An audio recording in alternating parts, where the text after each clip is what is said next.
Good morning, friends and enemies. In today's video, we're going to go over some of the biggest losers from the NFL draft. Adam has already sprinkled some content on the channel about some winners, and if he hasn't already, he will be at some point this week. So I thought I would take the opposite end of the spectrum here.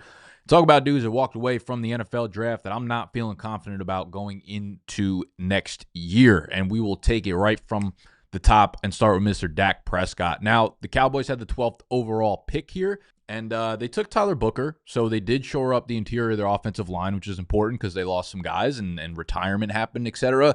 But their weapons group is one of the worst I've seen outside of CeeDee Lamb in quite a while. It is like CeeDee might get 185 targets this year, and I think he's a phenomenal fantasy pick. And I'm sure Dak will put up decent statistics because of it. But behind him, man, he's got no one to throw the ball to. Like Jake Ferguson's cool, but he's Jake Ferguson, and behind CeeDee, they don't have a real wide receiver too. It's like Jalen Tolbert, and that's it. The backfield, a fucking mess. Javonte Williams, Miles Sanders, Dak Prescott. I really thought we were going to get a weapon here, and I think maybe if mcmillan fell to 12, they would have taken him.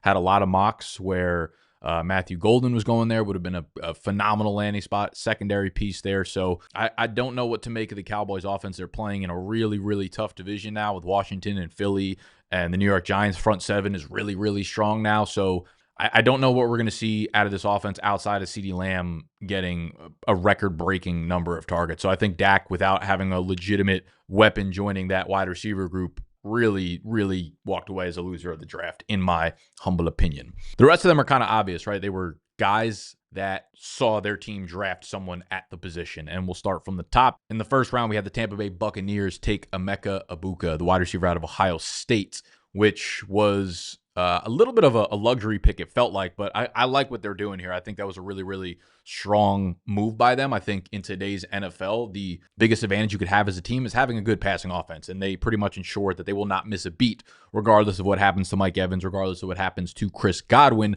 However, Jalen McMillan had a nice little breakout last year as a rookie, and then they went and used the first-round pick on Egbuka. So I think that is really detrimental to McMillan's value. Now, McMillan, I think there's a world where he's still like really relevant if something were to happen to Evans or Godwin, but I'm not prepared to project that. And I will say the other sentiment that I've kind of given to you guys throughout the offseason so far is like McMillan, I liked him as a prospect, and he did have a very, very good rookie year, a lot of strong glimpses, but I will say I don't want to be over-glamorized by the touchdown numbers, right? Anytime a rookie has a touchdown spike without, like, secondary yardage to back it up, right? He had, I think, 7, 8, 9 touchdowns, something like that, and you're not getting in that 700, 800, 900,000-yard range, it does tell me there's something off here, and what's more likely to go down? The touchdown numbers from year to year. So that was not great for Jalen McMillan. He took a big dip, obviously. Next up, we got Jaylen Warren. This was a guy that I had pinpointed as a guy to sell prior to the NFL draft. I don't think that was like a very hot take. Obviously, the Steelers clearly needed another running back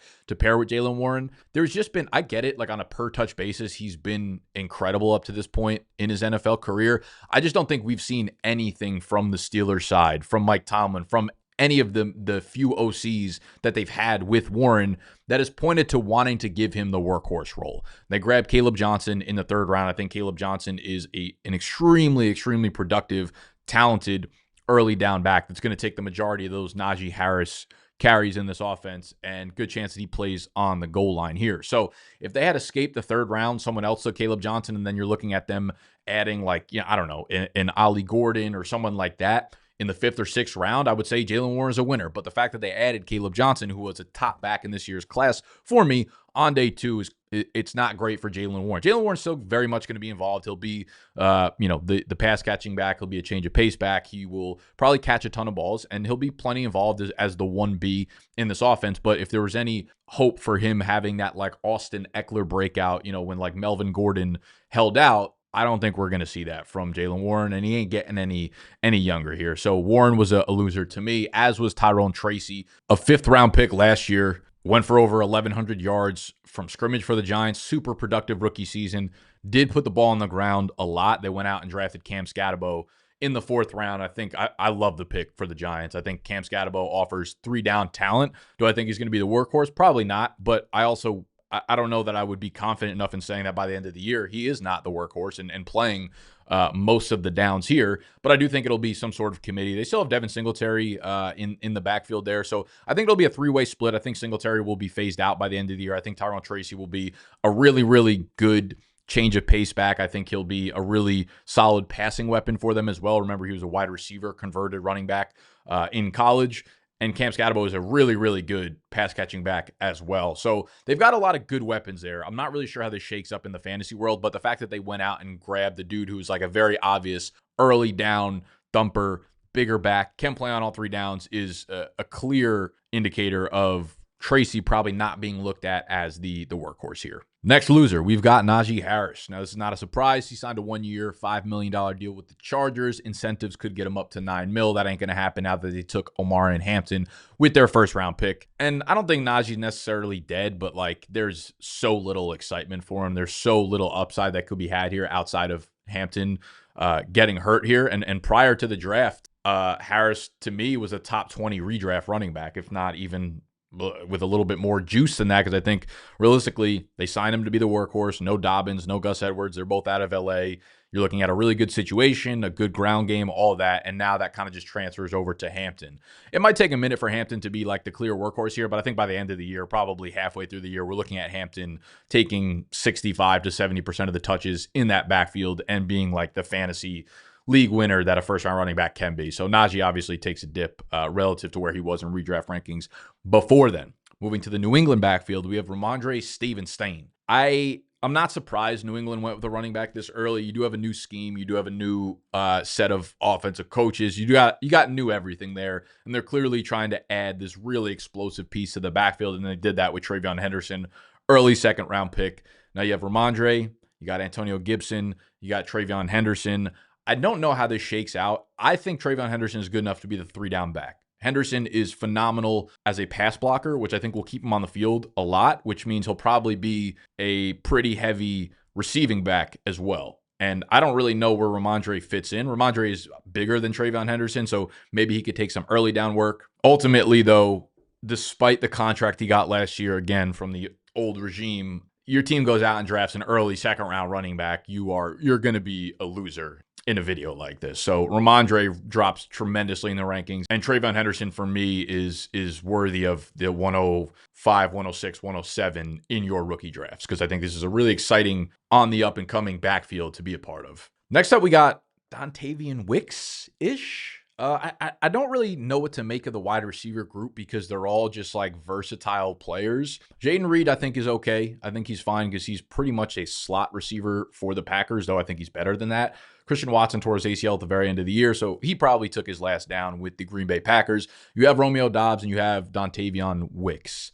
Now, I think Doubs has been shorthanded enough. I think Jordan Love likes Romeo Doubs enough to the point that the Matthew Golden draft pick in the first round by the Packers is far more detrimental to Dontayvion Wicks. Now, Dontayvion Wicks, it's not like, this is some huge secret here. It's not like his value is a fifth-round startup pick or anything like that. But I will say he was probably a sneaky sleeper in your startup draft because he's such a good separator. And if Christian Watson was out and they didn't add anyone in the draft, then it becomes someone that I would be looking to target at in the double-digit rounds of a startup draft. They also added Savion Williams, who I don't think is a receiver at the NFL level whatsoever. But, you add two early round receivers to that room, and you're looking at a problem for a guy like Dontayvion Wicks, who has just not been consistent enough, shorthanded enough to really carve out a role in that receiver room. And then another very, very obvious loser here is Cole Kmet, of course. He was someone that I had interest in prior to the draft, of course, because you got Ben Johnson coming in, but they draft Colston Loveland 10 overall. And I still think Cole Kmet's going to play a ton this year, but fantasy-wise, this is probably where his reign in Chicago ends. I could see him coming into a second team, in a year or whatever, and making an impact there at some level, top 15 or whatever. But for now, it's obviously Colston Loveland's receiving job for the foreseeable future. I don't know that he'll have like a massive impact year one as a rookie, statistically speaking. But obviously, Cole Kmet, if you had him as a tight end, you were kind of looking at him as a nice bye week fill-in or like the tight end 2 on your dynasty team. Unfortunately, you got rocked there a little bit. And we'll move on to kind of honorable mentions where I'm like going back and forth on it. There's two second and third year running backs that I'll put on honorable mentions, and that is Jalen Wright of the Miami Dolphins. We had Raheem Mostert leave this offseason. I believe he's on the Raiders now. And Jaylen Wright was a 3rd-round pick for the Dolphins last year. I had a ton of concerns about his vision and him just being way more of an athlete than he is an actual running back. They went out and drafted Ollie Gordon. Now, I put him as an honorable mention, Jaylen Wright, on this list because Ollie Gordon was a 6th-round pick. You know, McDaniel has kind of shown that he doesn't really care what your draft capital is per se. Like, you're going to play if you do well for the team. And I think that's just like something that you see in the whole Shanahan tree.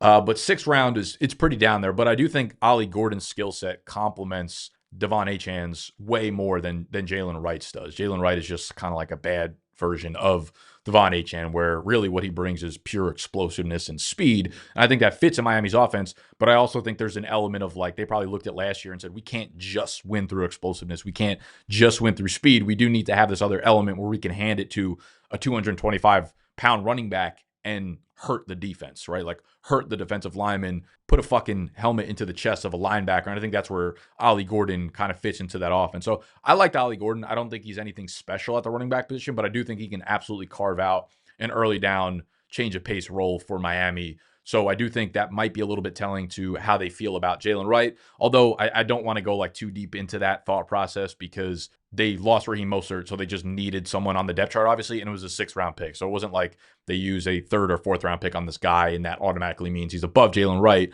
So again, don't want to go that far, but I do think Ollie Gordon fits what they probably need in that backfield more than Jaylen Wright. And I would say the same thing for the New Orleans Saints. They took Devin Neal, also 6th-rounder, but Kendre Miller's had enough time that if he was going to be something in the Saints backfield, he probably would have done it by now. So I would put Kendre Miller as a loser. Again, probably not someone that had any trade value in Dynasty, but he's someone that, you know, in the 13th, 14th, 15th round of a startup, you might take a shot on because you might say, hey, Kamara's maybe on his way out. I don't know if Kamara's ever going to be on his fucking way out, but Devin Neal, a lot of people liked him. I thought he was a bit underwhelming relative to the hype that he was getting. There were a lot of people that had him as a top 5 running back in this class, which I thought was absurd. I get it. He does a lot of things well. He's got pretty good vision. He's not overly elusive. He's not overly explosive by any means, but I do think he could be a good fit for this offense if they need a secondary runner and they feel like Kendre Miller's not the guy. So I kind of feel like this is probably Kendre Miller's final bow here in New Orleans. So Jaylen Wright, Kendre Miller are both honorable mentions that I don't think were massive losers just because the running backs that they also drafted, their teams respectively, were 6th-round picks. So to recap, biggest losers to me were Dak Prescott, Jalen McMillan, Jalen Warren, Tyrone Tracy, Najee Harris, Rhamondre Stevenson, Dontayvion Wicks, or Romeo Doubs, Cole Kmet, Jaylen Wright, Kendre Miller. Let me know if there's anyone that I am overlooking that I did not think of that were pretty clear and obvious, or if you've got some political theories, you know, you've got some conspiracies that you think make somebody else loser. Would love to hear them down in the comments. Thank you for hanging out with me today, and I will see you in my next video. Smoochies.